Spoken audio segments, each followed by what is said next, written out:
আসসালামু আলাইকুম আমার প্রিয় শিক্ষার্থীবৃন্দরা, কেমন আছো তোমরা? আশা করি ভালো আছো। তো আজকে তোমাদের জন্য আমি সবচেয়ে গুরুত্বপূর্ণ একটা টপিক আলোচনা করব।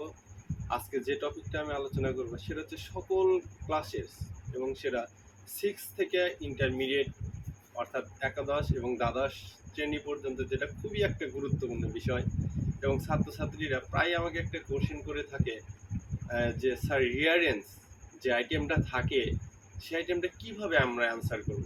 অনেক সময় দেখা যায় যে পড়ে গেলেও আমাদের কমন পড়ে না, সেক্ষেত্রে আমরা কিভাবে এটার অ্যান্সার করতে পারি এবং কিভাবে লিখলে আমরা এটার পুরোপুরি নম্বর পেতে পারি। তো আজকের আলোচনা হচ্ছে আমার সেই বিষয়ে হবে। তার আগে আমি বলে নিচ্ছি যে এই রিয়ারেন্সটা হচ্ছে আমাদের দুই টাইপের রিয়ারেন্স আসে।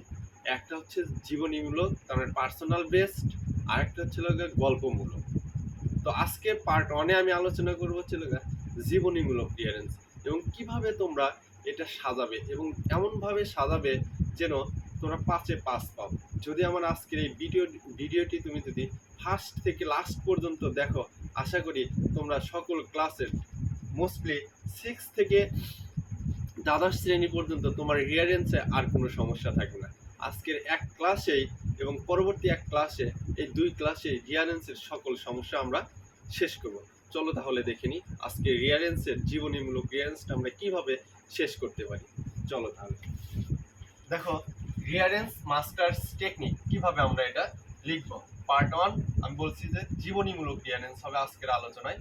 তো জীবনীমূলক রিয়ারেন্স কিভাবে আমরা সাজাবো, প্রথমত আমি সাজাবো হচ্ছে পরিচয়। যে সম্পর্কে যে ব্যক্তির জীবনী নিয়ে রিয়ারেন্সটা আসবে, প্রথমে তার পরিচয় দেব। এক্ষেত্রে পরিচয় আমরা আইডেন্টিফাই করব নাম এবং তিনি কেন বিখ্যাত, এই কথাটা আমরা প্রথমে নিয়ে আসবো। তার পরবর্তীতে নিয়ে আসবো আমরা জন্মদিন নিয়ে আসবো, জন্মস্থান এবং সাল আমরা লিখব। দ্বিতীয়তে আমরা লিখবো হচ্ছে শৈশব ও শিক্ষা, অর্থাৎ ছোটবেলায় এবং পড়াশোনা, অর্থাৎ এই সময়ে তিনি কি কি পড়াশোনা করেছেন এবং কেমন তার শিক্ষা জীবন ছিল, এখানে চলে আসবে। চতুর্থতে আসবো কর্মজীবন এবং সংগ্রাম, কোনো মহৎ কাজ বা কোনো সংগ্রাম করেছেন কিনা জীবনে তিনি, এবং তিনি জীবনে কোন মহৎ কাজটি অর্জন করেছেন সেই বিষয়টা আমরা এখানে নিয়ে আসবো নাম্বার 4-এ। নাম্বার 5-এ নিয়ে আসবো আমরা সাফল্য, অর্থাৎ এই সময়ে তিনি কোনো পুরস্কার বা বিশেষ কোনো কিছু অর্জন করেছেন কিনা, কোনো খেতাব অর্জন করেছেন কিনা, সেই বিষয়গুলো আমরা এখানে নিয়ে আসবো। তারপর নাম্বার 6-এ আছে বার্ধক্য বা মৃত্যু।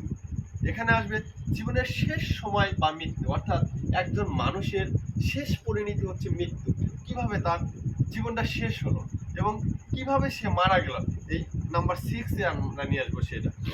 নাম্বার 7 আছে উপসংহার, অর্থাৎ তার অবদান এবং বা বিশ্ব কিভাবে তাকে মনে রেখেছে, এই বিষয়টা আমরা মনে রাখবো যে উপসংহার বা শেষ লাইন আমরা দেব যে তার অবদান কি আর বিশ্ব তাকে কিভাবে মনে রেখেছে, কিভাবে তাকে চিনেছে।